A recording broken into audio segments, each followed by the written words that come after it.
thing. Anyone recognize that voice? There, this was actually.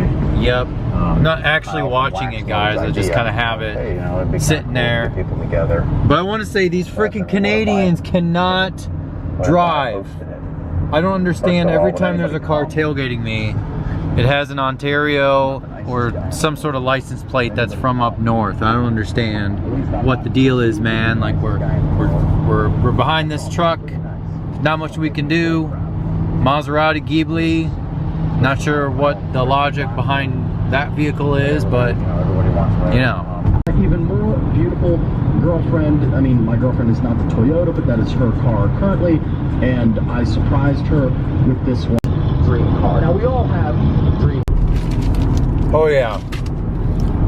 So our Canadian German sedan friend still behind us, still following pretty close. But what I have to tell you about this guy, I mentioned earlier that Canadians are not very good drivers, but I take that back because we've been driving for many, many miles, 10, 20, 30 miles together. Oh, there he goes. There he goes. We're gonna follow his lead, which we should because this truck is slacking. But anyways, what I was gonna say is there's a situation where I got in the right lane because I wasn't passing anyone, and then all of a sudden a truck comes by and I was gonna get over, but he was right behind the truck. So I put my blinker on for, you know, it was like 5 clicks or whatever, and I was waiting to see if he would actually let me in, because a lot of people usually don't do that, especially in Florida. And he did. He like definitely left enough space because he's following pretty close, but he left enough space, so I got in. And this isn't something that a lot of people do in the US. I think more people do it in Europe. It's one of those car courtesy things where you hit the blinker, the flasher button once, and the flashers flash like once or twice. So, and it's sort of like a nice gesture to thank somebody. So once he let me in front of him, I flashed my flashers twice, and then I actually saw in my rearview mirror that he flashed his. So it was sort of like a nice little kind of back and forth where he does follow a little bit close, but we've definitely been pretty respectful. I mean, he's using his blinker and all that stuff. It's really not a big deal at all. But it is kind of nice when, you know, somebody kind of allows you to kind of merge in and all that stuff, especially if you've been driving. I mean, we've been keeping up a pretty good pace. We were actually stuck around like 70 for a while because these two douche truck drivers literally were driving the same speed for literally probably at least 10 miles, like not even exaggerating. So we were like 1 or 2 cars behind the trucks and totally like just one behind each other, which really sucks. Please comment below if you know any reason why that happens other than that the truck's just not paying attention or them just doing it on purpose, I guess. I can't think of a logical reason why that even occurs. But anyways, it is nice to have like those little gestures. Like a wave is nice, but there's stuff and there's tinting and stuff. So the little flasher thing is not something a lot of people do, but Canada drivers, they really know. Anyone tell me what in the heck this thing is? Holy crap, it's literally takes up 2 lanes. There's another one. Dang. Oh, I gotta tell you guys, South Carolina has not been ideal. I'm on 77 right now, and besides these trucks and stuff that are taking up the 2 lanes, it was 3 lanes now, but it was 2 lanes earlier, and it was a ton of semis and people kind of like driving like these people, very close to each other, very slow, like 70, couldn't get above 70 no matter what you did. All right, it looks like we are a little lower on the fuel as we were last time. 31 miles to go. Getting off right now for the second stop in South Carolina. Don't do it. If you guys know Interstate 77, you'll be familiar. Exit 82C. It's got all the basic necessities. It's got a Starbucks. It's got Chick-fil-A, and it's got gas. It's pretty much got every single thing we need, including a bathroom. So I ideally, when you get off, you want to make sure it's an exit that is easy to get on and off. And I actually, now that I have gotten off this exit, I remember that this one is actually pretty good, although it seems like it's... Oh man, this is what's fun about these trips. Oh, he's got some cool mods, done the reflectors and exhaust. Oh yeah, buddy! It's like a joke, me trying to catch up with him. Oh, that's sweet. For that 3-liter engine. That sounds, I mean, that sounds reasonable. The car's pretty light, huh? Yeah, it is. I mean, it was 180 horsepower stock, and the month was right up to 200, but I mean, that's not a lot by today's standards.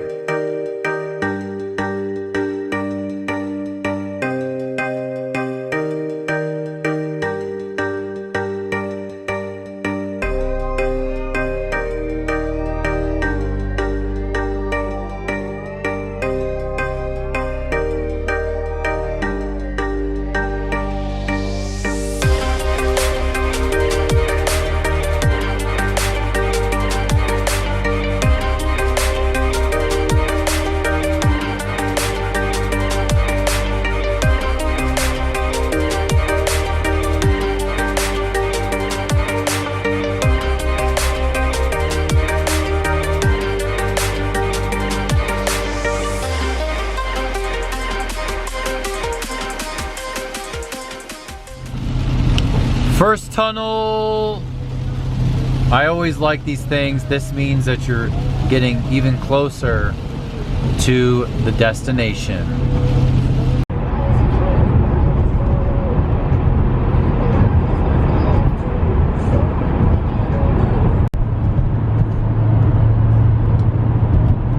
Oh, it's too bad I don't have an exhaust on this thing, or else that'd be so fun. What I do sometimes is, but you can't hear anything. Here. Now. Yeah. And you're in Virginia? Yeah. Oh, you're almost in West Virginia. Well, yeah. Are you going that way? Second tunnel. And it's called East something something. East River. Oh my God. Now that is something I'm grateful to not be sitting in right now. We're in West Virginia. Sorry guys, I didn't really film a lot. It's been lots of turns and lots of rain. But I will check in with you guys real briefly. On a road trip like this, getting stuck in traffic like that, oh my God, it's for miles. So apparently there, I don't think there was even an accident. It was just, they were doing some road repair or something really weird. It didn't really even look like there was an accident or anything like that. So that really sucks. Something like that on this trip would really, really put a damper on it because I'm on such a tight time frame. So I kind of stressed myself a little bit about that, but we're doing pretty good. Getting over 20 miles a gallon, I should say, for this 400 horsepower beast, 17 years old. So if you think about that, it's pretty good. Been around 80 plus miles an hour, so been moving at a pretty good speed. Besides the fact that you get stuck behind two trucks or two cars that want to go pretty much the same speed. It's so frustrating. I find the whole thing a little frustrating because I can't figure it out. It's frustrating. It's frustrating. It's frustrating. It's frustrating. It's Frustrating, but right now I'm at like 78, just kind of cruising. It's a little bit wet, and of course there's a lot of grades and a lot of turns, so you just have to really know your car and the roads, because you never can tell if there's going to be a ton of water or debris or you know, sand and dirt and stuff like that. It'll just kind of skid you off the road. You definitely don't want to skid off the road here. Thankfully, I have pretty much new all-season tires all around all four corners on this car, so that's going to be key. Perfect for a road trip. And yeah, we're dealing with fog, we're dealing with rain, yeah, we're dealing with some traffic, but holy cow, not as much traffic as that. I mean, that is for miles and miles and miles. Really, really grateful that I don't have to deal with that. really, really am grateful, because sometimes you get stuck in it and you just you hate your life. But anyways, ETA is about 8:30. It's about 5 now, so one more stop for gas and for food and bathroom, stretching, and then we'll be back home. You know, my computer out, but I don't want to, you know, it's like, I don't know, I think I did from the top of my head. If you could, if we found out you were like the Rain Man of engine. Obscure I'm actually listening to the Smoking Tire podcast.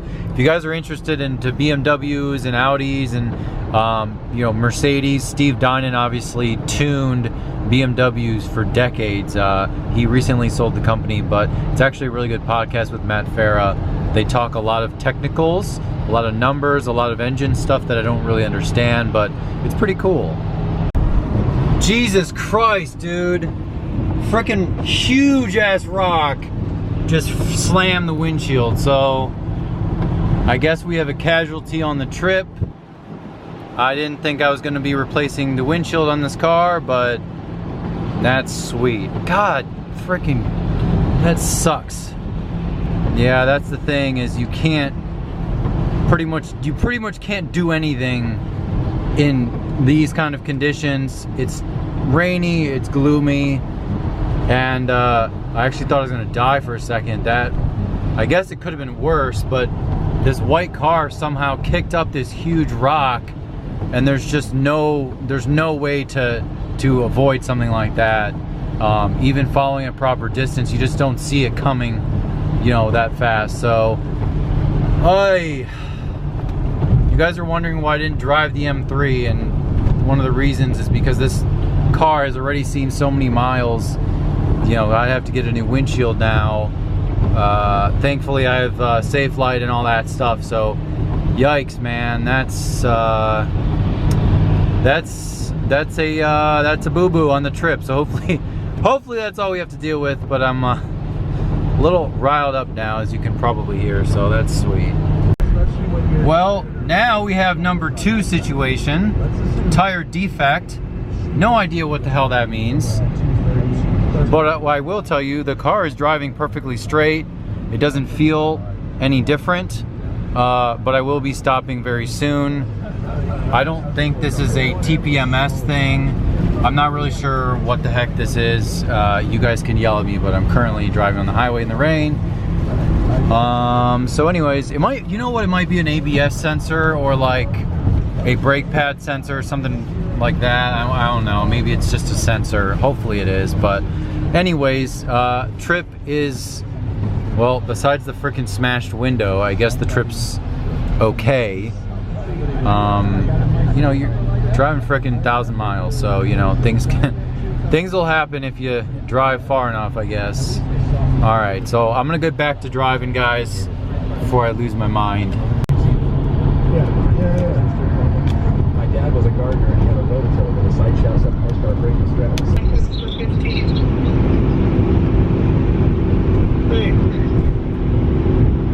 Well, all right, guys, we got a little casualty. If I didn't show you that earlier, that is sweet. We got a little tire defect notification, so I will go check the tire pressure. And oh look, we have a service engine light, which is sick. So thankfully I brought this. We're gonna check that right now.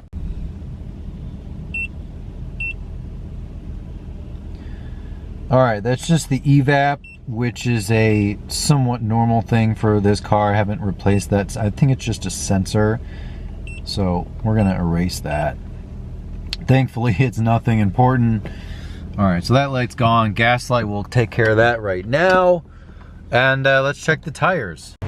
All right, so we just filled up with 93. I actually let that guy use my little tire gauge.